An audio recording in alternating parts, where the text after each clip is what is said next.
impamvu yari ukuvuga ngo mu Rwanda hose nta hantu ho gucira abantu ngo bajye gushirirayo.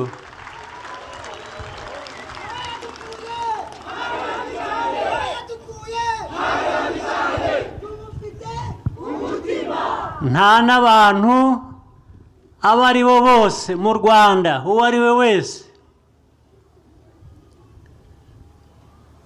ntawe ugenewe kurimburwa ngo abuzwe ubuzima bwe.